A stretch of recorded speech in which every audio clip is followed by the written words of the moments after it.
ಕಷ್ಟ ಅಂತ ಬಂದವ್ರಿಗೆ ಪರಿಹಾರ ಮಾಡ್ಕೊಡೋದ್ ಬಿಟ್ಟು ನೀವೇ ಕಲ್ತ್ಕೊಳ್ಳಿ ಅಂತ ಹೇಳಿ ತರಬೇತಿ ಕೊಡ್ತಾ ಇದ್ದೀರಲ್ಲ, ಯಾಕೆ? ನಾನು ಒಬ್ಬನೇ 8 ಜನಕ್ಕೆ ಪರಿಹಾರ ಮಾಡ್ಕೊಡಕ್ಕಾಗತ್ತೆ. ಅದೇ ನಾನು 10 ಜನಕ್ಕೆ ವಿದ್ಯೆ ಹೇಳ್ಕೊಟ್ರೆ ಅವರು 100 ಜನಕ್ಕೆ ಪರಿಹಾರವನ್ನ ಮಾಡ್ತಾರೆ. ನೀವು ಬಿಸ್ನೆಸ್ ಮಾಡ್ತಾ ಇದ್ದೀರಾ, ರಿಯಲ್ ಎಸ್ಟೇಟ್ ಮಾಡ್ತಾ ಇದ್ದೀರಾ, ಮತ್ತೆ ಇನ್ನೊಂದು ಚಿಕ್ಕ ಚಿಕ್ಕ ವ್ಯಾಪಾರಗಳನ್ನ ಮಾಡ್ತಾ ಇದ್ದೀರಾ, ಅಭಿವೃದ್ಧಿ ಆಗ್ತಾ ಇಲ್ವಾ? ಕೋಟಿ ದುಡಿಯುವಂತವನಿಗೂ ಸಾಲ ಇರುತ್ತೆ, ದಿನಕ್ಕೆ 300, 400, 500 ದುಡಿಯುವಂತವ್ರಿಗೂ ಕೂಡ ಸಾಲ ಇರುತ್ತೆ. ಈಗ ಜನಾಕರ್ಷ ಅಂದಾಗ ಚಕ್ರವನ್ನ ಕೊಟ್ಟಾಗ ಚಕ್ರ ತಗೊಂಡು ಹೋಗ್ಬಿಟ್ಟು ಜೋಬಿಯಲ್ಲಿ ಇಟ್ಕೊಂಡು ಜನಾಕರ್ಷಣೆ ಬಾ ಬಾ ಅಂದ್ರೆ ಬರಲ್ಲ. ಎಲ್ಲಾ ತರ ನೀವು ಕಷ್ಟ ಕಷ್ಟ ಕಷ್ಟ 1 ರೂಪಾಯಿ ಕೂಡಿಟ್ಟಿ ದುಡ್ಡನ್ನ ಕೂಡಿಟ್ಟಿ ಒಂದು ಬಿಸ್ನೆಸ್ ಅನ್ನ ಓಪನ್ ಮಾಡ್ತೀರಾ. ಆ ಬಿಸ್ನೆಸ್ 3 ತಿಂಗಳು ನಡೆಯಲ್ಲ, 6 ತಿಂಗಳು ನಡೆಯಲ್ಲ. ಯಾಕೆ ಹಿಂಗಾಯ್ತು? ಈಗ ಜ್ಯೋತಿಷ್ಯ ಏನಾಗಿದೆ ಅಂದ್ರೆ ಆಟದ ವಸ್ತು ಆಗ್ಬಿಟ್ಟಿದೆ. ಇದಲ್ಲ ಜ್ಯೋತಿಷ್ಯ, ಇದನ್ನ ತೆಗೆದುಬಿಡಿ. ಪ್ರತಿಯೊಬ್ಬರ ವ್ಯಾಪಾರಿಗಳಿಗೂ, ಪ್ರತಿಯೊಬ್ಬ ಬಿಸ್ನೆಸ್ ಮಾಡೋರ್ಗೂ, ಪ್ರತಿಯೊಬ್ಬ ರಿಯಲ್ ಎಸ್ಟೇಟ್ ಮಾಡೋರ್ಗೂ, ಪುರೋಹಿತರಿಗೂ, ಅರ್ಚಕರಿಗೂ, ಜ್ಯೋತಿಷರಿಗೂ, ತಂತ್ರವಿದ್ಯರಿಗೂ ಅನುಕೂಲವಾಗುತ್ತೆ. ಕಲಿಬೇಕು, ಕಲ್ತ್ಕೊಳ್ಳಿ. ಇದರಲ್ಲಿ 6 ತರ ನಿಮಗೆ ಮಂಡಲ ರಚನೆ, ಬೀಜಾಕ್ಷರ ಮತ್ತು ಅದಕ್ಕೆ ಸಂಬಂಧಪಟ್ಟಿದ ಮೂಲಿಕೆಗಳು. ಸಾಕಷ್ಟು ಸಮಸ್ಯೆಗಳು ಪ್ರತಿನಿತ್ಯದ ಜೀವನದಲ್ಲಿ ಮನುಷ್ಯನನ್ನ ಆವರಿಸ್ತಲೇ ಇರುತ್ತೆ. ಆ ಸಮಸ್ಯೆಗಳಿಂದ ಹೊರಗಡೆ ಬರೋದಕ್ಕೆ ಯಾವ ಮಾರ್ಗವನ್ನ ನಾವು ಕಂಡುಕೊಳ್ಬೇಕು ಅನ್ನೋದು ಬಹಳ ಮುಖ್ಯವಾಗುತ್ತೆ. ಡಿಸೆಂಬರ್ 21ನೇ ತಾರೀಕು ಧನಾಕರ್ಷಣೆ ಮತ್ತು ಜನಾಕರ್ಷಣೆ ಎನ್ನುವಂತ ವಿಶೇಷವಾದಂತಹ ಪ್ರಾಯೋಗಿಕ ತರಬೇತಿ ಕೇಂದ್ರ ಇರುತ್ತೆ. ಯಾರೆಲ್ಲ ಆಸಕ್ತರಿದ್ದೀರಾ, ನೀವು ಶ್ರೀ ಬಲಮುರಿ ಕಾಳಿಕಾದೇವಿ ಜ್ಯೋತಿಷ್ಯಾಲಯ ಜಯನಗರದಲ್ಲಿದೆ. ಸೊ ನೇರವಾಗಿ ಬಂದು ಭೇಟಿಯಾಗಬಹುದು, ಅಥವಾ ಹೆಚ್ಚಿನ ಮಾಹಿತಿಗಾಗಿ ದೂರವಾಣಿ ಸಂಖ್ಯೆ ಬರ್ತಾ ಇದೆ. ತರಬೇತಿಗೆ ಯಾರೆಲ್ಲ ಜಾಯಿನ್ ಆಗಬೇಕು ಅಂತ ಇದ್ದೀರಾ, ಹೆಚ್ಚಿನ ಮಾಹಿತಿಗಾಗಿ ದೂರವಾಣಿ ಸಂಖ್ಯೆಯನ್ನ ಸಂಪರ್ಕ ಮಾಡಬಹುದು. ಕೋಟಿ ದುಡಿಯುವಂತವನಿಗೂ ಸಾಲ ಇರುತ್ತೆ, ದಿನಕ್ಕೆ 300, 400, 500 ದುಡಿಯುವಂತವ್ರಿಗೂ ಕೂಡ ಸಾಲ ಇರುತ್ತೆ. ಅವ್ರದ್ದೇ ಆದಂತ ಕಮಿಟ್ಮೆಂಟ್ಗಳಿರುತ್ತೆ ಗುರುಗಳೇ. ಯಾರಿಗೂ ನಾವೀಗ ಸಾಲ ಮಾಡ್ಕೊಳ್ತೀವಿ ಅಥವಾ ನಾವು ದುಡಿಯುವಂತ ಕಮಿಟ್ಮೆಂಟ್ಗೆ ಇಷ್ಟು ನಾವು ಮಾಡ್ಕೊಳ್ತಿದ್ದೀವಿ ಸಂಬಳಕ್ಕೆ ಅಂತ ಹೇಳಿ ಬಹಳಷ್ಟು ಜನ ಯೋಚನೆ ಮಾಡೋದೇ ಇಲ್ಲ. ಸೊ ನಿಮ್ಮ ಪ್ರಕಾರ ಹೇಳಿ, ಅವರ ಅತಿ ಆಸೆ ಸಮಸ್ಯೆಗೆ ಒಳಪಡಿಸುತ್ತಾ, ಸಾಲ ಬಾಧೆನ ಜಾಸ್ತಿ ಮಾಡಿಸುತ್ತಾ, ಅಥವಾ ಬೇರೆ ಏನಾದ್ರೂ ವಿಷಯಗಳು ಅವ್ಳು ತಿಳ್ಕೊಳ್ಬೇಕಾ? ಎಲ್ಲರಿಗೂ ದುಡಿತಾ ಇದ್ದೀವಿ, ಸಂಪಾದನೆ ಮಾಡ್ತಾ ಇದ್ದೀವಿ, ಹಣ ಒಂಚೂರು ಬಚ್ಚಿಕ್ತಾ ಇದ್ದೀವಿ, ಮತ್ತೆ ಏನೋ ಒಂದು ಬಾಧೆ ಬಂತು ಖರ್ಚು ಮಾಡ್ತಾ ಇದ್ದೀವಿ, ಇಷ್ಟೇ ನಡೀತಾ ಇದೆ. ಸೊ ಇದೇನಂದರೆ ನಕಾರಾತ್ಮಕ ಮತ್ತು ಜೀವಾತ್ಮಕ ಎರಡೂ ಸೇರಬೇಕು. ಅಂದರೆ ದೈವ ಶಕ್ತಿನೂ ಇರಬೇಕು, ನಮ್ಮ ದುಡಿಯುವ ಶಕ್ತಿನೂ ಇರಬೇಕು. ದೈವ ಶಕ್ತಿಯಲ್ಲಿ ದಾರಿದ್ರ್ಯ ಲಕ್ಷ್ಮಿ ಅನ್ನಕತ್ತದೆ ಏನಂದ್ರೆ ನಾವು ಅಟ್ಯಾಕ್ ಮಾಡೋದು. ಒಂದು ಮನುಷ್ಯನನ್ನ ಎಷ್ಟು ನೀಚವಾಗಿ ಎಳ್ಕೊಂಡು ಹೋಗ್ಬೇಕು, ಎಷ್ಟು ಹೈಕಾಗಿ ತೊಗೊಂಡು ಹೋಗ್ಬೇಕು ಅಂತ ಒಂದಿರತ್ತೆ. ಈಗ ನೋಡಿದ್ದೀರಾ, ಇಲ್ಲಿ ಅಂಬಾನಿ ಆಗಿದ್ದಾರೆ, ಮುಖೇಶ್ ಅಂಬಾನಿ ಕೆಳಗಡೆನೂ ಬಂದಿದ್ದಾರೆ, ಮುಖೇಶ್ ಅಂಬಾನಿ ಕೆಳಗಡೆ ಬಂದು ಮೇಲೇನೂ ಹೋಗಿದ್ದಾರೆ. ಪ್ರತಿಯೊಂದು ಇರುತ್ತೆ, ಅಪ್ ಆ್ಯಂಡ್ ಡೌನ್ ಇದ್ದೇ ಇರುತ್ತೆ. ಯಾಕೆ? ಪ್ರತಿಯೊಬ್ಬರು ದೇವತೆ ಪೂಜೆಯನ್ನು ಮಾಡ್ತಾರೆ, ದೇವತೆ ಆಕರ್ಷಣೆಯನ್ನು ಮಾಡ್ತಾರೆ, ತಂತ್ರಗಳನ್ನು ಮಾಡ್ತಾರೆ. ಸೊ ಅದು ನಿಯಮಿತವಾದ ಬದ್ಧಗಳನ್ನು ಇರುತ್ತೆ. ಆ ನಿಯಮಿತಿಗಳನ್ನೇನೆಂದರೆ ನಾವು ಯಾವ ರೀತಿ ಹಣವನ್ನು ಉಪಯೋಗಿಸ್ಬೇಕು, ಯಾವ ರೀತಿ ನಾವು ನಮ್ಮ ಒಂದು ಧನಾಕರ್ಷಣೆ ಆಗಲಿ ಜನಾಕರ್ಷಣೆಯನ್ನು ಪಡೆದುಕೊಳ್ಬೇಕು.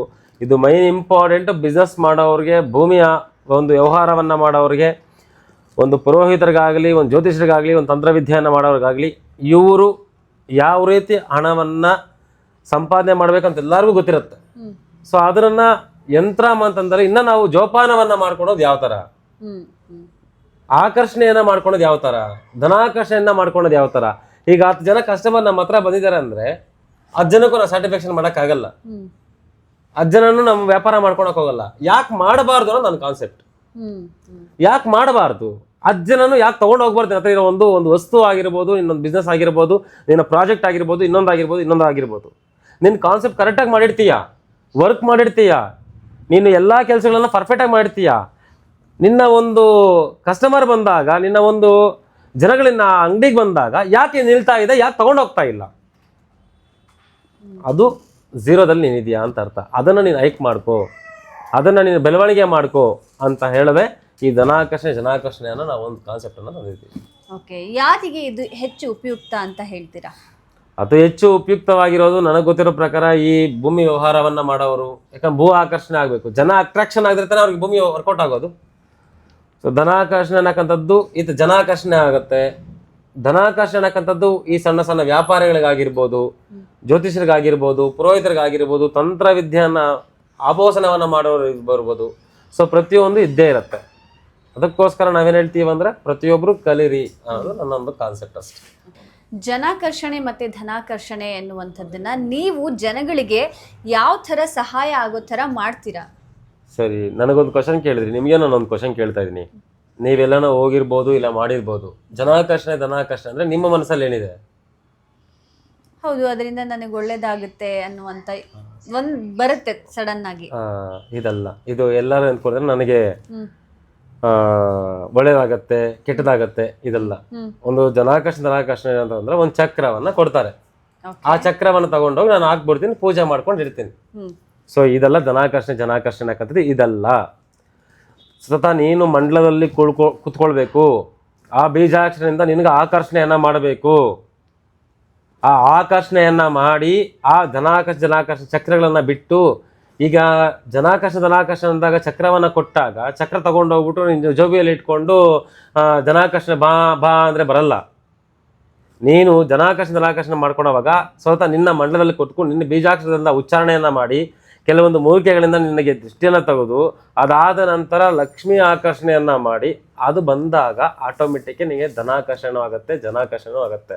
12 ಥರ 6 ಥರ ಜನಾಕರ್ಷಣೆ, 6 ಥರ ಧನಾಕರ್ಷಣೆಯನ್ನ ವಿತ್ ಬೀಜಾಕ್ಷರ ಸಮೇತವನ್ನ ನಿಮಗೆ ಹೇಳಿಕೊಟ್ಟು ಪ್ರಯೋಗವನ್ನ ನಿಮ್ಮ ಕಣ್ಣು ಮುಂದೆನೆ ಮಾಡಿಸಿ ಆದ್ರೆ ಬಂದಿರೋ ಫೀಲಿಂಗ್ಸ್ ಯಾವ ತರ ಆಯ್ತು ನಿಮ್ಗೆ. ಈಗ ಮಂಡಲದಲ್ಲಿ ಕುತ್ಕೊಂಡಿದ ತಕ್ಷಣ ನಮ್ಗೊಂದು ಫೀಲಿಂಗ್ ಆಗ್ಬೇಕು, ನಾನು ಇಲ್ಲಿ ಕುತ್ಕೊಂಡಿದ್ದೀನಿ, ನಾನು ವರ್ಕೌಟ್ ಆಗ್ತಾ ಇದೆ ಅಂತ ಅನಿಸ್ಬೇಕು. ಅದು ಅನ್ಸೋದೇ ಇಲ್ಲ ಅಂದ್ರೆ ನೀನು ಪೂಜೆ ಮಾಡಿ ಏನ್ ಪ್ರಯೋಜನ, ನೀನು ಬೀಜಾಕ್ಷರವನ್ನ ಉಚ್ಚಾರಣೆ ಮಾಡಿ ಏನ್ ಪ್ರಯೋಜನ. ಸೊ ಆ ಫೀಲಿಂಗ್ ನಿನಗೆ ಅನಿಸ್ಬೇಕು, ನೀನು 10 ಜನಕ್ಕೆ ಒಳ್ಳೇದು ಮಾಡಬೇಕು ಅನ್ನೋದೇ ನನ್ನ ಕಾನ್ಸೆಪ್ಟು. ಇದನ್ನ ನೀನು ಅರ್ಥ ಮಾಡ್ಕೋ ಅಷ್ಟೇ. ಓಕೆ ಗುರುಗಳೇ, ತುಂಬ ಜನ ಈ ಥರ ಧನಾಕರ್ಷಣೆ ಜನಾಕರ್ಷಣೆ ಗೊತ್ತಿಲ್ದಲೆ ನೀವು ಹೇಳ್ದಂಗೆ ಒಂದು ಚಕ್ರವನ್ನು ಕೊಡ್ತಾರೆ. ಸೊ ಈ ಥರದ್ದೇ ಹಿಂಗೆ ಮಾಡಿ ಅಂತ ಹೇಳ್ತಾರೆ, ಅದರಿಂದ ಯಾರಿಗೂ ಉಪಯುಕ್ತ ಕೂಡ ಆಗಿರೋದಿಲ್ಲ. ಸೊ ಅಂಥವ್ರಿಗೆ ಏನು ಹೇಳಕ್ಕೆ ಇಷ್ಟಪಡ್ತೀರಾ? ಸೊ ಇದರಲ್ಲಿ ಏನು ಹೇಳ್ಬೇಕಂದ್ರೆ, ಫಸ್ಟ್ ಆಫ್ ಆಲ್ ನಾವು ಬ್ಯಾಡ್ ಥಿಂಗ್ ತೊಗೊಂಡಿರೋ ಮನುಷ್ಯನ ತೊಗೊಬೇಕು. ಏನು ಅಂದರೆ ಬಂದ್ಬಿಟ್ಟ ಈಗ ನನಗೆ 5 ರೂಪಾಯಿ ಇಲ್ಲ, 5 ಕೋಟಿ ತರಿಸ್ಬಿಡಕ್ಕಾಗತ್ತಾ ಅಂತ ಕೆಲವರು ಹೇಳ್ತಾರೆ. ಧನಾಕರ್ಷಣೆ ಜನಾಕರ್ಷಣೆ ಅಂತ ಹೇಳಿದ ತಕ್ಷಣ ಆಟೋಮೆಟಿಕ್ ಬಂದೇ ಬರುತ್ತೆ. ಸೊ ನಾನು ಹೇಳಿದ್ದು, ನೀನು ಮಾಡೋ ಕೆಲಸದಲ್ಲಿ ನೀನು ಕರೆಕ್ಟಾಗಿ ಲೈನಾಗಿ ನೀನು ಪ್ರಾಜೆಕ್ಟ್ ಕರೆಕ್ಟಾಗಿ ಆಗಿಲ್ಲ, ನಾನು ಕೆಲಸ ಮಾಡ್ತಾ ಇದ್ದೀನಿ ಆದರೂ ನನಗೆ ವರ್ಕೌಟ್ ಆಗ್ತಾ ಇಲ್ಲ ಅನ್ನೋವ್ರಿಗೆ, ದಾರಿದ್ರ್ಯ ಲಕ್ಷ್ಮಿ ಇಟ್ಕೊಂಡಿರೋರಿಗೆ, ನನಗೆ ಜನ ಆಕರ್ಷಣೆ ಆಗ್ತಾ ಇಲ್ಲ ಅವ್ರಿಗೆ, ಅಂಥವ್ರಿಗೆ ಮಾತ್ರ ನಾನು ಹೇಳ್ತಾ ಇದ್ದೀನಿ, ತಿಳ್ಕೊಳ್ಳಿ, ಇದನ್ನು ಮಾಡ್ಕೊಳ್ಳಿ, ಖಂಡಿತ ಆಗುತ್ತೆ. ನೀವಾಗಿ ಸ್ವತಃ ನೀವೇ ಪ್ರಯೋಗವನ್ನು ಮಾಡಿಕೊಂಡು ನಿಮ್ಮ ಅನುಭವವನ್ನು ನೀವೇ ತಗೊಂಡು ನಿಮ್ಮ ಅದೃಷ್ಟವನ್ನು ನೀವೇ ತಗೊಳ್ಳಿ, ನನಗೆ ಬೇಡ, ನೀವೇ ತಗೊಳ್ಳಿ. ಇದು ನಾನು ಹೇಳ್ತಾ ಇದ್ದೀನಿ ಅಷ್ಟೇ. ಗುರುಗಳೇ, ನಿಮ್ಮ ಪ್ರಕಾರ ಬಿಸ್ನೆಸ್ ಮಾಡೋದು ಅಂದರೆ ಅಷ್ಟು ಈಸಿನಾ? ಅಷ್ಟು ಈಸಿ ಅಲ್ಲ. ಎಷ್ಟೋ ಲಕ್ಷಾಂತರ ಜನ ದುಡ್ಡು ಹಾಕಿರ್ತಾರೆ, ಕೋಟಿಗಟ್ಟಲೆ ಹಾಕಿರ್ತಾರೆ, ಲಕ್ಷಗಟ್ಟಲೆ ಹಾಕಿರ್ತಾರೆ, ಏನೋ ಒಂದು ಚಿಕ್ಕ ಬಿಸ್ನೆಸ್ ಮಾಡಬೇಕು ಅಂತ ಇಟ್ಕೊಂಡಿರ್ತಾರೆ. ಅವರು ಏನೋ ಬಿಸ್ನೆಸ್ ಸಾಧನೆ ಮಾಡಿಬಿಡ್ಬೇಕು ಅಂತ ಬರ್ತಾರೆ. ಸೊ ಇದಕ್ಕೆ ಏನಾಗತ್ತೆ ಅಂದರೆ, ಎಲ್ಲ ಥರ ನೀವು ಕಷ್ಟ ಕಷ್ಟ ಕಷ್ಟ ಒಂದೊಂದು ರೂಪಾಯಿ ಕೂಡಿಟ್ಟು ದುಡ್ಡನ್ನು ಕೂಡಿಟ್ಟು ಒಂದು ಬಿಸ್ನೆಸ್ಸನ್ನು ಓಪನ್ ಮಾಡ್ತೀರಾ. ಆ ಬಿಸ್ನೆಸ್ 3 ತಿಂಗಳು ನಡೆಯಲ್ಲ, 6 ತಿಂಗಳು ನಡೆಯಲ್ಲ. ಯಾಕೆ ಹಿಂಗಾಯ್ತು? ಆಗ ನಿಮ್ಮ ಸ್ಥಳದಲ್ಲಿ ನಿಮ್ಮಗಲ್ಲಿ ಒಂದು ಆಕರ್ಷಣೆ ಇಲ್ಲ ಅಂತಲೇ ಅರ್ಥ. ಆಮೇಲೆ ಈ ಪುರೋಹಿತರಿಗೆ ಇದಕ್ಕೆ ಹೇಳ್ತೀನಿ, ಕಷ್ಟ ಕಷ್ಟ ಅಂತ ನಿಮ್ಮ ಹತ್ರ ಬರ್ತಾ ಇರ್ತಾರೆ, ಒಂದು ದುಡ್ಡು ಇಸ್ಕೊಂತೀರಾ, ಆ ಕಷ್ಟವನ್ನು ಪರಿಹಾರ ಮಾಡ್ದಿರಾ ಹೊರಟೋಗ್ಬಿಡತ್ತೆ. ಆವಾಗ ಜನಗಳನ್ನ ನಿಮ್ಮ ಹತ್ರ ಕಷ್ಟ ಅಂತ ಬಂದಾಗ ಇನ್ನೂ ಕಷ್ಟ ಸಿಕ್ಕಾಕ್ಸ್ತೀರಾ. ಯಾಕೆ ಇದೆಲ್ಲ ಮಾಡ್ತೀರಾ? ಅದಕ್ಕೆ ನಿಮಗೋಸ್ಕರನೇ ನಾನು ಇದನ್ನು ಮಾಡಿರೋದು, ನಿಮಗೋಸ್ಕರನೇ ಇದನ್ನು ಮಾಡಿದ್ದೀನಿ. ದಯವಿಟ್ಟು ನೀವು ಬಂದು ಜನಾಕರ್ಷಣೆಯನ್ನು ಕೊಟ್ಟು ಕಲ್ತ್ಕೊಂಡು ಜನಗಳಿಗೆ ಪ್ರಯೋಗವನ್ನು ಮಾಡಿ ಕಲಿಸಿ, ನೀವು ಪ್ರಯೋಗಗಳನ್ನ ಮಾಡಿ ಅವ್ರಿಗೆ ಒಳ್ಳೆಯದನ್ನು ಮಾಡಿ ಅಂತ ನಾನು ಹೇಳ್ತೀನಿ. ಗುರುಗಳೇ, ಸಣ್ಣ ಸಣ್ಣ ವ್ಯಾಪಾರಿಗಳಿಂದ ಹಿಡಿದು ಕಾಂಪ್ಲೆಕ್ಸ್ ಕಟ್ಟಿರೋರ್ವರೆಗೂ ದೊಡ್ಡ ಮಟ್ಟದಲ್ಲಿ ಬಿಸ್ನೆಸ್ ಮಾಡಬೇಕು ಅಂತ ಏನೋ ಕನಸು ಕಟ್ಕೊಂಡು ಅವ್ರು ವ್ಯವಹಾರ ಮಾಡೋದಕ್ಕೆ ಹೋಗ್ತಾರೆ, ಆದರೆ ಏನೂ ಪ್ರಯೋಜನ ಆಗೋದಿಲ್ಲ. ಯಾಕೆ ಯಾರಿಗೂ ಕೂಡ ಈ ಒಂದು ಬಿಸ್ನೆಸ್ ಅನ್ನುವಂಥದ್ದು ಆಗ್ತಾನೇ ಇಲ್ಲ? ಬಿಸ್ನೆಸ್ ಮಾಡೋದು ಈ ಕಾಲದಲ್ಲಿ ಸುಲಭ ಅಲ್ಲ, ಖಂಡಿತ ಸುಲಭ ಅಲ್ಲ. ಯಾಕೆ ಅಂದರೆ ಅವರವರ ಒಂದು ಚಿಕ್ಕ ಒಂದು ಅಮೌಂಟನ್ನು ತಗೊಂಡು ಸಾಲ ಮಾಡಿ ಬಡ್ಡಿ ತಗೊಂಡು ಇನ್ನೊಬ್ಬರ ಹತ್ರ ಉಗಿಸ್ಕೊಂಡು ಲೋನ್ ಮಾಡಿಕೊಂಡು ಪ್ರತಿಯೊಬ್ಬರು ಒಂದು ಚಿಕ್ಕ ಬಿಸ್ನೆಸ್ಗಳನ್ನು ಓಪನ್ ಮಾಡ್ತಾರೆ, ದೊಡ್ಡ ಮಟ್ಟದಲ್ಲಿ ಓಪನ್ ಮಾಡಿರ್ತಾರೆ, ದೊಡ್ಡ ಒಂದು ಬಿಲ್ಡಿಂಗ್ ಕಟ್ಟಿ ಏನೋ ಒಂದು ಸಾಧನೆ ಮಾಡೋಣ ಜೀವನದಲ್ಲಿ ಅಂದ್ಬಿಟ್ಟು ಮಾಡ್ತಾ ಇರ್ತಾರೆ. ಸೊ ಯಾಕೆ ಇವ್ರಿಗೆ ಎಲ್ಲ ಥರನೂ ಇವ್ರು ಅಂದ್ಕೊಂಡು ಯಾಕೆ ಇವ್ರು ಬಿಸ್ನೆಸ್ ಆಗ್ತಾ ಇಲ್ಲ? ಇಲ್ಲಿ ಅರ್ಥ ಮಾಡ್ಕೊಳ್ಳಿ, ಪ್ರಾಬ್ಲಮ್ ನಿಮ್ದ್ರಲ್ಲಿದೆ, ಜಾಗದಲ್ಲಿರತ್ತೆ, ನಿಮ್ದ್ರಲ್ಲಿರತ್ತೆ. ಮತ್ತು ನೀವು ಉಚ್ಚಾರಣೆ ಮಾಡ್ತಾ ಇರೋ ಒಂದು ಆಕರ್ಷಣೆ ನಿಮ್ಮ ಫೇಸ್ ಇರುತ್ತಲ್ಲ, ಅದು ಅಟ್ರಾಕ್ಷನ್ ಆಗ್ತಾ ಇಲ್ಲ ಜನಗಳಿಗೆ. ಇದನ್ನು ಅರ್ಥ ಮಾಡ್ಕೊಳ್ಳಿ. ಎಲ್ಲಾನು ಇದ್ದು ಯಾಕೆ ಆಗ್ತಾ ಇಲ್ಲ ಅಂದಾಗ ರೀಸನ್ ಒಂದು ಇರುತ್ತೆ. ಅದೇ ಈ ಧನಾಕರ್ಷಣೆ ಜನಾಕರ್ಷಣೆ ಅನ್ನಕ್ಕಂಥದ್ದು. ಗುರುಗಳೇ, ಈಗ ಆಕರ್ಷಣೆ ಆಗೋದಿಲ್ಲ, ಆ ಸ್ಥಳದಲ್ಲಿ ಅಂತ ಮಹಿಮೆ ಇಲ್ಲ ಅಂತ ಹೇಳ್ತಾ ಇದ್ದೀರಾ, ಮತ್ತೆ ಇದಕ್ಕೇನು ಸೊಲ್ಯೂಷನ್? ಇದಕ್ಕೋಸ್ಕರನೇ ನಾವು ಹೇಳ್ತಿರೋದು ಪ್ರತಿ ತಿಂಗಳು ಒಂದೊಂದು ಕಾನ್ಸೆಪ್ಟನ್ನು ತೊಗೊಂಡ್ಬರ್ತಾ ಇದ್ದೀವಿ. ನಾವೇನು ಹೇಳ್ತಾ ಇದ್ದೀವಿ ಅಂದರೆ ಅರ್ಥ ಮಾಡ್ಕೊಳ್ಳಿ, ನಮಗೆ ಜನಗಳ ಮೇಲೆ ಫೋಕಸ್ ಇಲ್ಲ ಅಂತ ಹೇಳ್ತಾನೆ ಇದ್ದೀವಿ. ಕಲೀರಿ ಅಂತಲೇ ಹೇಳ್ತೀವಿ. ಜನಗಳಿಗೆ ಆಗಿರ್ಬೋದು, ಇನ್ನೊಬ್ರು ಆಗಿರ್ಬೋದು, ಕಲೀರಿ, ಕಲಿತು ನೀವು ಮಾಡ್ಕೊಳ್ಳಿ ಅಂತಲೇ ಹೇಳ್ತಾ ಇದ್ದೀವಿ.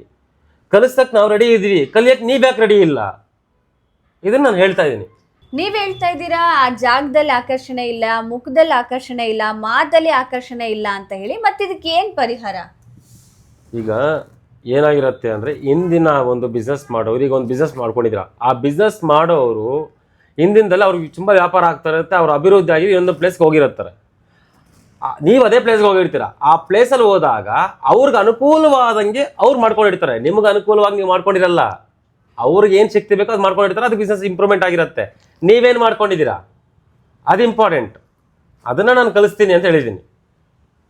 ಓಕೆ ಗುರುಗಳೇ, ಈಗ ಸಾಮಾನ್ಯರಿಗೆ ನೀವು ಈ ರೀತಿಯಾದಂಥದ್ದನ್ನು ಕಲಿಸ್ತೀನಿ, ಧನಾತ್ಮಕ ಮತ್ತು ಜನಾಕರ್ಷಣೆಯನ್ನು ಹೇಗೆ ಮಾಡಬೇಕು ಅಂತ ಹೇಳಿ, ಈಗ ಪುರೋಹಿತರು ಕಲ್ತಿರ್ತಾರೆ, ಬೇರೆ ಯಾರೋ ಈ ಥರ ಒಂದು ಮಂತ್ರ ಕೊಡ್ತಾರೆ ಅಥವಾ ಒಂದು ಚಕ್ರ ಕೊಡ್ತಾರೆ, ಅದರಿಂದ ಏನಾಗುತ್ತೆ ಅಂತ ಜನಗಳಿಗೆ ಗೊತ್ತೇ ಇಲ್ಲ. ದಯವಿಟ್ಟು ನೀವು ಮಾಹಿತಿ ತಿಳಿಸಿ.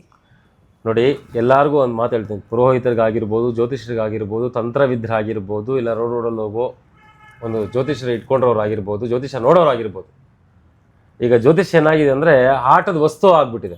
ಇದಲ್ಲ ಜ್ಯೋತಿಷ್ಯ, ಇದನ್ನು ತೆಗೆದುಬಿಡಿ, ಕಲಿತು 4 ಜನಕ್ಕೆ ಒಳ್ಳೇದು ಮಾಡಿ. ಅದಕ್ಕೋಸ್ಕರನೇ ನಾವು ಪ್ರತಿ ತಿಂಗಳು ಜನಾಕರ್ಷಣೆ, ಈಗ ಈ ತಿಂಗಳು ಜನಾಕರ್ಷಣೆಯನ್ನು ಮಾಡಿಕೊಡ್ತಾ ಇದ್ದೀವಿ. ಇದಕ್ಕೆ ಪ್ರತಿಯೊಬ್ಬರು ಕಲೀರಿ, ನಿಮ್ಮ ಒಂದು ಕೆಲಸಗಳನ್ನು ನೀವೇ ಪರಿಹಾರ ಮಾಡಿಕೊಡಿ. ಫಸ್ಟ್ ನಾನೇನು ಹೇಳ್ತಿದ್ದೇನೆಂದರೆ, ಜನಾಕರ್ಷಣೆಯನ್ನು ನೀವು ಮಾಡಿಕೊಂಡು ನಿಮಗೆ ಒಳ್ಳೇದಾಗತ್ತೆ. ಅದಾದ ನಂತರ ನೀವು ಜನಗಳಿಗೆ ಒಳ್ಳೇದು ಮಾಡಿ. ಈಗ ನಾನು ಹೇಳ್ಕೊಟ್ಟಿದ್ದು ನಿಮ್ಮ ಮೇಲೆ ನೀವೇ ಪ್ರಯೋಗ ಮಾಡ್ಕೊಳ್ಳಿ. ಇದು ಎಷ್ಟು ನನ್ನ ಹತ್ರ ವರ್ಕೌಟ್ ಆಗ್ತಾ ಇದೆ, ಎಷ್ಟು ವರ್ಕೌಟ್ ಆಗ್ತಾ ಇಲ್ಲ ಅಂದರೆ ನಿಮಗೆ ಗೊತ್ತಾಗ್ಬಿಡುತ್ತೆ. 100%, 20%, 30%, 70% ಎಷ್ಟು ವರ್ಕೌಟ್ ಆಗ್ತಾ ಇದೆ ಅಂತ ನಿಮಗೆ ಗೊತ್ತಾಗುತ್ತೆ. ಆವಾಗ ನನಗೆ ಒಳ್ಳೇದಾಗಿದೆ, ನಾನು ಯಾಕೆ ಜನರಿಗೆ ಒಳ್ಳೇದು ಮಾಡಬಾರ್ದು ಅನ್ನೋದು ನಿನ್ನ ಮೈಂಡ್ಸೆಟ್ ನಿಮಗೆ ಬರುತ್ತೆ. ಅದನ್ನೇ ನಾನು ಹೇಳೋದು, ಎಲ್ಲರಿಗೂ ಕಲಿಸ್ತೀನಿ ಬನ್ನಿ ಅಂತಲೇ ಹೇಳ್ತಾ ಇದ್ದೀವಿ. ಗುರುಗಳೇ, ಇದನ್ನ ಯಾರು ಬೇಕಾದರೂ ಕಲಿಬಹುದಾ ಅಥವಾ ಜ್ಯೋತಿಷಿಗಳು, ಅರ್ಚಕರು ಈ ಥರದವರೇ ಬಂದು ಕಲ್ತ್ಕೊಳ್ಬೇಕಾ? ಆ ಥರ ಏನಾದರೂ ರೂಲ್ಸ್ ಆ್ಯಂಡ್ ರೆಗ್ಯುಲೇಷನ್ಸ್ ಇದೆಯಾ? ಇದರಲ್ಲಿ ಯಾವುದೇ ಥರ ದೀಕ್ಷೆ ಇಲ್ಲ, ಯಾವುದೇ ರೀತಿ ನಿಯಮ ನಿಬಂಧಗಳು ಇಲ್ಲ. ಧನಾಕರ್ಷಣೆ ಅನ್ನಕ್ಕಂಥದ್ದು ಲಕ್ಷ್ಮಿ ಎಲ್ಲರಿಗೂ ಹೊಳಿತಾಳೆ. ಅದನ್ನು ನಾವು ಸದುಪಯೋಗ ಮಾಡ್ಕೊಳ್ಳೋದು ಯಾವ ಥರ? ಜನದಲ್ಲಿ ಎಲ್ಲರ ಹತ್ರ ಜನ ಬರ್ತಾರೆ, ಆ ಜನ ಸದುಪಯೋಗ ಮಾಡ್ಕೊಳ್ಳೋದು ಯಾವ ಥರ ಅಂತ. ಇದು ಅಟ್ರಾಕ್ಷನ್ ಬರೋದು ಯಾವ ಥರ? ಪ್ರತಿಯೊಬ್ಬರ ವ್ಯಾಪಾರಿಗಳಿಗೂ, ಪ್ರತಿಯೊಬ್ಬ ಬಿಸ್ನೆಸ್ ಮಾಡೋರಿಗೂ, ಪ್ರತಿಯೊಬ್ಬ ರಿಯಲ್ ಎಸ್ಟೇಟ್ ಮಾಡೋರಿಗೂ, ಪುರೋಹಿತರಿಗೂ, ಅರ್ಚಕರಿಗೂ, ಜ್ಯೋತಿಷರಿಗೂ, ತಂತ್ರವಿದ್ಯರಿಗೂ ಅನುಕೂಲವಾಗುತ್ತೆ. ಕಲಿಬೇಕು, ಕಲ್ತ್ಕೊಳ್ಳಿ. ಗುರುಗಳೇ, ಧನಾಕರ್ಷಣೆ ಮತ್ತು ಜನಾಕರ್ಷಣೆ ಈ ಒಂದು ತರಬೇತಿ ಕೇಂದ್ರದಲ್ಲಿ ಏನೇನೆಲ್ಲ ನೀವು ಕಲಿಸ್ಕೊಡ್ತೀರಾ? ಇದರಲ್ಲಿ 6 ಥರ ನಿಮಗೆ ಮಂಡಲ ರಚನೆ, ಬೀಜಾಕ್ಷರ ಮತ್ತು ಅದಕ್ಕೆ ಸಂಬಂಧಪಟ್ಟಿದ ಮೂಲಿಕೆಗಳು, 6 ಥರ ಜನಾಕರ್ಷಣೆ ಸಂಬಂಧಪಟ್ಟಂಗೆ ಮಂಡಲಗಳು, ಮಂತ್ರಗಳು, ಬೀಜಾಕ್ಷರಗಳು ಮತ್ತು ಮೂಲಿಕೆಗಳು. ನೀವು ಯಾವ ರೀತಿ ಅದನ್ನು ಉಪಯೋಗವನ್ನು ಮಾಡಬೇಕು, ಯಾವ ರೀತಿ ನೀವು ಉಪಯೋಗವನ್ನು ಮಾಡಿಕೊಳ್ಬಾರ್ದು, ಯಾವ ರೀತಿ ನೀವೇನು ಮಾಡಬೇಕು, ಕ್ಲಾಸ್ ಬಂದಾಗ ನನ್ನ ಫೋಕಸ್ ಮಾಡಿ. ನಾನು ಹೇಳಿದ್ದನ್ನು ನೀವು ತಿಳ್ಕೊಂಡ್ರೆ ಖಂಡಿತವಾಗಿ ನೀವು ಸ್ಟೆಪ್ ಬೈ ಸ್ಟೆಪ್, ಒಂದೇ ಸತಿ ಮೇಲೆ ಹೋಗಲ್ಲ, ಸ್ಟೆಪ್ ಬೈ ಸ್ಟೆಪ್ ಮೇಲೆ ಹೋಗ್ತೀರಾ. ಇದು ಶೋರ್, 100% ನಾನು ಗ್ಯಾರಂಟಿ ಕೊಡ್ತೀನಿ. ಗುರುಗಳೇ, ಧನಾಕರ್ಷಣೆ ಜನಾಕರ್ಷಣೆ ಅಷ್ಟೇ ಹೇಳ್ಕೊಡ್ತೀರಾ ಅಥವಾ ಬೇರೆ ಬೇರೆ ವಿದ್ಯೆಗಳನ್ನು ಹೇಳ್ಕೊಡುವಂಥದ್ದು, ಅವ್ರ ಸಮಸ್ಯೆಗಳಿಗೆ ಪರಿಹಾರ ಮಾಡ್ಕೊಳ್ಳುವಂಥದ್ದು ಏನಾದರೂ ಮಾಡ್ತೀರಾ? ಪ್ರತಿಯೊಂದು ನಡೀತಾ ಇದೆ ಮೇಡಮ್ ನನ್ನಲ್ಲಿ. ಯಾಕೆ ಅಂದರೆ, ಈಗ ಇದನ್ನೊಂದು ಹೇಳ್ಕೊಂಡು ಕನ್ಸಲ್ಟೇಷನ್ ಕೊಡೋಕ್ಕಾಗಲ್ಲ ಅಂದರೆ ಕನ್ಸಲ್ಟೇಷನ್ ಕೊಡ್ತಾ ಇದ್ದೀನಿ. ಜನಗಳ ಭಕ್ತಾದಿಗಳು ಬರ್ತಾನೆ ಇದ್ದಾರೆ, ಡೈಲಿ ಬರ್ತಾನೆ ಇದ್ದಾರೆ. ನನಗೆ ಟೈಮ್ ಸಾಕಾಗ್ತಾ ಇಲ್ಲ. ಡೈಲಿ 30, 40, 50 ಜನ ರೈಸ್ ಆಗ್ತಾನೆ ಇದೆ. ನಾನೇ ಸ್ವಲ್ಪ ಹೋಲ್ಡ್ ಮಾಡಿ ಅಂತ ಹೇಳ್ತೀನಿ. ಯಾಕೆ ಅಂದರೆ ನನಗೆ ಕಲಿಸೋದು ಮೈನ್ ಇಂಪಾರ್ಟೆಂಟ್. ಕಲಿಸ್ತಾ ಇದ್ದೀನಿ. ಪ್ರತಿ ತಿಂಗಳು ನಾನು ವಿಧವಾದ ಒಂದು ಪ್ರಯೋಗಗಳನ್ನು ಕಲಿಸ್ತಾ ಇದ್ದೀನಿ. ಯಾಕೆ ಗುರುಗಳೇ, ಕಾರಣ ಏನು? ಪ್ರತಿ ತಿಂಗಳು ಯಾಕೆ ಈ ವಿದ್ಯೆಗಳನ್ನು ಕಲಿಸ್ಕೊಡ್ತಿದ್ದೀರಾ? ನಮ್ಮ ಪ್ರಪಂಚ ಹೆಂಗಾಗಿದೆ ಅಂದರೆ ಟೈಮ್ ಕೊಡೋದು ವೆರಿ ಇಂಪಾರ್ಟೆಂಟ್ ಪ್ರತಿಯೊಬ್ಬರಿಗೂ. ಪ್ರತಿಯೊಬ್ಬರಿಗೂ ಒಬ್ಬರು ಟೈಮ್ ಕೊಡಬೇಕು, ಅಯ್ಯೋ ನಾನು ಡೈಲಿ ಕ್ಲಾಸ್ಗೆ ಹೋಗ್ಬೇಕಲ್ಲಪ್ಪ ಅನ್ನೋದು ಯಾರಿಗೂ ಬರಲ್ಲ ಈ ಕಾಲದಲ್ಲಿ. ಅದಕ್ಕೋಸ್ಕರನೇ ಅವ್ರವ್ರದ ಒಂದು ಕೆಲಸಗಳನ್ನು ಅವರು ಇಟ್ಕೊಂಡಿರ್ತಾರೆ. ಆ ಕೆಲಸವನ್ನು ಇಟ್ಕೊಂಡಾಗ ತಿಂಗಳಲ್ಲಿ ಒಂದು ದಿನ ನಾನು ಈ ಪ್ರಯೋಗವನ್ನು ತಿಳಿಸಿದಾಗ ಅವ್ರಿಗೆ ಆಸಕ್ತಿ ಆಗತ್ತೆ, ನಾನು ಕಲಿಬೋದು ಅಂತ ಈಸಿ ಆಗತ್ತೆ. ಈಗ ನಾವು ಅಂಜನದಲ್ಲಿ ಮೊನ್ನೆ 64 ಥರ ಪ್ರಯೋಗವನ್ನು ಹೇಳ್ಕೊಡ್ತೀವಿ ಅಂತ ಹೇಳಿದ್ವಿ. 2 ದಿನದಲ್ಲಿ ಅದು ಮುಗಿಸೋಕ್ಕಾಗಲ್ಲ, 34 ಥರ ಹೇಳ್ಕೊಟ್ಟಿವಿ. ಈಗ ಅವನ್ನ ನಾವು ನಮ್ಮ ಒಂದು ಗ್ರೂಪ್ಗೆ ಜಾಯ್ನ್ ಆಗಿ ಪ್ರತಿದಿನ ನಾವು ಅವ್ರಿಗೆ ಕ್ಲಾಸಸ್ ಹೇಳ್ಕೊಡ್ತಾ ಇದ್ದೀವಿ. ನಾವೇನು ಹೇಳ್ಕೊಟ್ಟಿವಿ ಅದು ಕಂಪ್ಲೀಟ್ ಮಾಡಬೇಕು, ನಾವು ಬಿಟ್ಬಿಡೋಲ್ಲ ಆ ಥರ. ಪ್ರತಿಯೊಬ್ಬರಿಗೂ ಅನುಕೂಲವಾದಂತೆ ಪ್ರತಿ ತಿಂಗಳು ನಾವು ಇಟ್ಕೊಳ್ತಾ ಇದ್ದೀವಿ. ಓಕೆ ಗುರುಗಳೇ, ಸಾಕಷ್ಟು ವಿಷಯಗಳನ್ನು ತಿಳಿಸ್ಕೊಟ್ರಿ. ಇದೆಲ್ಲವೂ ಕೂಡ ನಿಜವಾಗ್ಲೂ ಸಾಮಾನ್ಯ ಮನುಷ್ಯರಿಗೆ ತುಂಬ ಉಪಯುಕ್ತ ಆಗಿತ್ತು. ಧನ್ಯವಾದಗಳು. ನೋಡಿದ್ರಲ್ವ ವೀಕ್ಷಕರೇ, ಸಾಕಷ್ಟು ಸಮಸ್ಯೆಗಳು ಪ್ರತಿನಿತ್ಯದ ಜೀವನದಲ್ಲಿ ಮನುಷ್ಯನನ್ನ ಆವರಿಸ್ತಲೇ ಇರುತ್ತೆ. ಆ ಸಮಸ್ಯೆಗಳಿಂದ ಹೊರಗಡೆ ಬರೋದಕ್ಕೆ ಯಾವ ಮಾರ್ಗವನ್ನು ನಾವು ಕಂಡುಕೊಳ್ಬೇಕು ಅನ್ನೋದು ಬಹಳ ಮುಖ್ಯವಾಗುತ್ತೆ. ಡಿಸೆಂಬರ್ 21ನೇ ತಾರೀಕು ಧನಾಕರ್ಷಣೆ ಮತ್ತು ಜನಾಕರ್ಷಣೆ ಎನ್ನುವಂಥ ವಿಶೇಷವಾದಂಥ ಪ್ರಾಯೋಗಿಕ ತರಬೇತಿ ಕೇಂದ್ರ ಇರುತ್ತೆ. ಯಾರೆಲ್ಲ ಆಸಕ್ತರಿದ್ದೀರಾ, ನೀವು ಶ್ರೀ ಬಲಮುರಿ ಕಾಳಿಕಾದೇವಿ ಜ್ಯೋತಿಷ್ಯಾಲಯ ಜಯನಗರದಲ್ಲಿದೆ. ಸೊ ನೇರವಾಗಿ ಬಂದು ಭೇಟಿಯಾಗ್ಬೋದು, ಅಥವಾ ಹೆಚ್ಚಿನ ಮಾಹಿತಿಗಾಗಿ ದೂರವಾಣಿ ಸಂಖ್ಯೆ ಬರ್ತಾ ಇದೆ. ತರಬೇತಿಗೆ ಯಾರೆಲ್ಲ ಜಾಯಿನ್ ಆಗಬೇಕು ಅಂತ ಇದ್ದೀರಾ, ಹೆಚ್ಚಿನ ಮಾಹಿತಿಗಾಗಿ ದೂರವಾಣಿ ಸಂಖ್ಯೆಯನ್ನು ಸಂಪರ್ಕ ಮಾಡಬಹುದು. ಧನ್ಯವಾದ.